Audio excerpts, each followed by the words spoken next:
Final Fantasy VII Rebirth is a game that I've already tried a few times at various preview events, so I already had a basic idea of what I was in for. But over the past few weeks, I've had a chance to play the full game, and it still managed to exceed all of my expectations. When playing Rebirth at preview sessions in the past, I always believed that the strongest point of the game were all of the upgrades to the combat the game received compared to Final Fantasy VII Remake, which is something I did mention in my previous preview video of Rebirth. But what surprised me after playing the full game was actually how well the story was presented and how immersed I was within the world.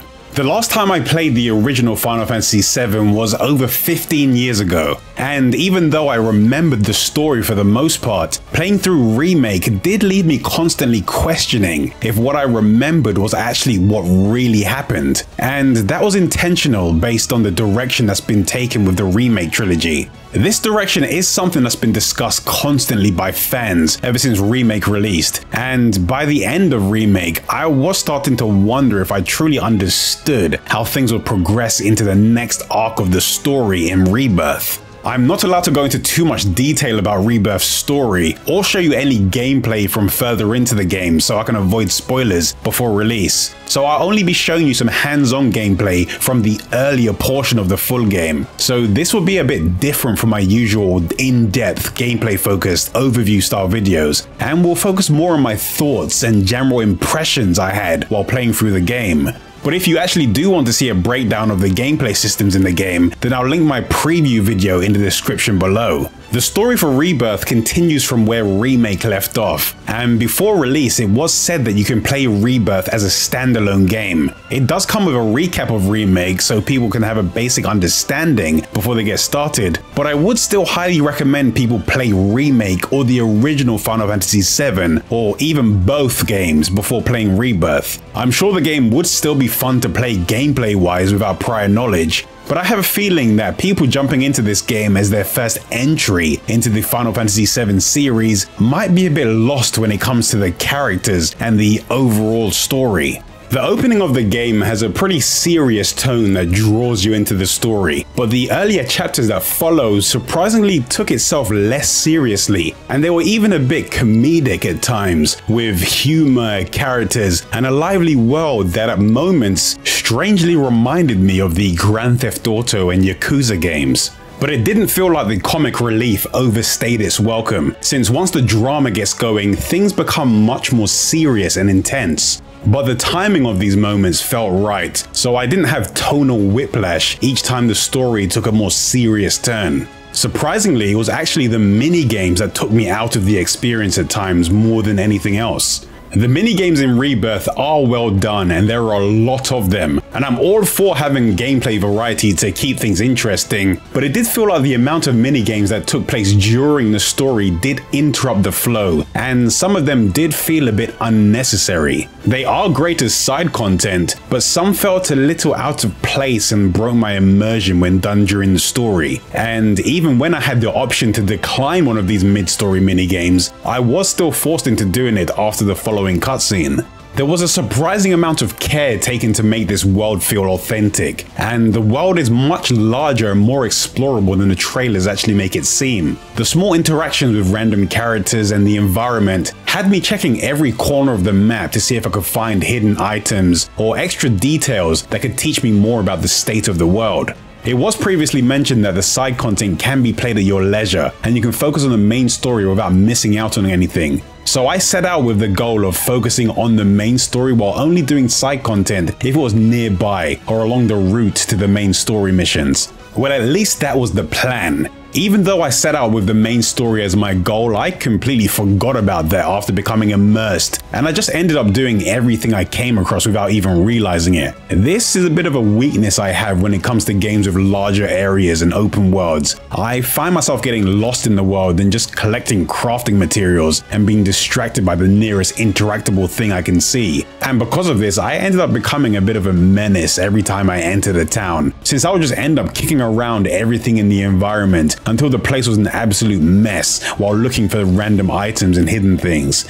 When it comes to open world games, I enjoy there being a level of unpredictability within the world, with interesting things to discover that aren't always clearly marked on the map or with big navigation icons. And in Rebirth, there are a lot of activities on the map that are pointed out for you to take part in, but there were still enough things for me to find on my own to keep me curious. The areas are fairly large, and even though you can travel on foot, you're also able to climb various marked locations to reach new places, and it's also possible to climb and jump down from locations that don't have clearly marked indicators, which does help with exploration.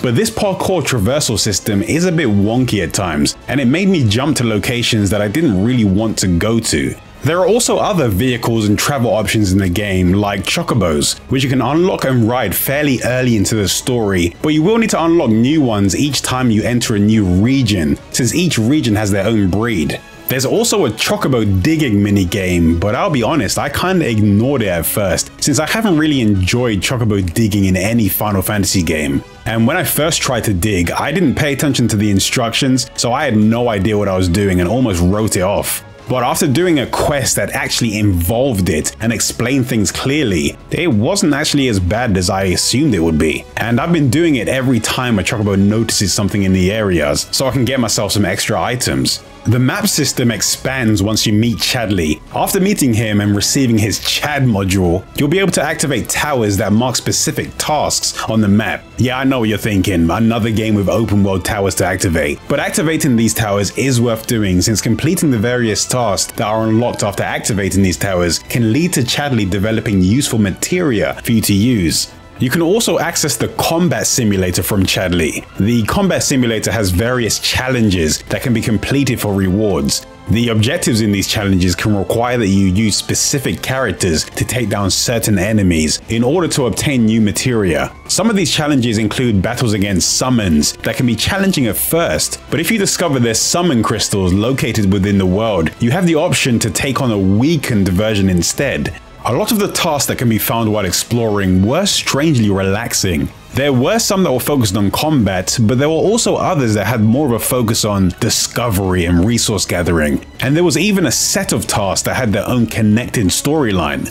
Even though the main story is really interesting, at times I found myself just playing for the side content, just to see what else I could find or do in the world. Since there are a lot of things that can be unlocked through the side content in the game, I would highly recommend doing them as you're going through, since they can make a huge impact on your character progression and I guess the overall enjoyment of the game. You can also take on odd jobs, which are pretty much the side quests given by citizens in the world. These quests can help you learn more about the people and the lives they lead, and after completing them, you can earn rewards and increase the affection of party members that were related to the quest, and also increase the level of your party. The interactions you have with characters during certain scenes can also affect the impression the party members have of Cloud. In Rebirth, it seems like they wanted to reinforce the idea of teamwork and the bonds that the characters have with each other. This is also represented in combat through team-focused synergy skills and abilities. These synergy abilities and skills are team-focused actions that help to flesh out Rebirth's combat system compared to how things were in Remake. These abilities are unlocked in a character's folio, which is Rebirth's version of a skill tree with new abilities becoming available to unlock as you increase your party's level. You can also customize each character individually using weapons, armor, accessories, and materia. Each of the weapons a character can use has a unique ability attached to them for use during combat. As you continue to use a weapon, you can master its ability and use it even if the weapon is no longer equipped. Characters can also unlock additional enhancements as their weapon level increases. Weapons and armor also have slots that materia can be placed into. Materia can be slotted into a character's equipment, and they can provide a character with new abilities, spells, and passive bonuses. The combat system in Rebirth is satisfying, and even though the combat did feel simplistic at first, once you start learning how to weave in the various abilities and switch between characters to get a chain of combos going, I was surprised at how deep things could get. And as you progress further into the game, the battles get more challenging, so making the most of all of the gameplay systems will be something that's expected of you if you want to get through the fight smoothly. During combat, you're encouraged to use the abilities of all of the characters in the party, rather than just focusing on a single character the whole way through. But there are ways to build your characters with materia if you want them to take specific actions automatically while you focus on controlling your favorite characters. But you will need to make sure you keep every character appropriately geared, since you will be making use of all of the characters throughout the story. It's a shame that I'm limited on what I can say or show at the moment, since there's a lot to love about this game. If you're planning to pick the game up, my advice to you is to take it slow and just enjoy the journey. Take part in everything you come across and don't feel rushed to just focus on the main story.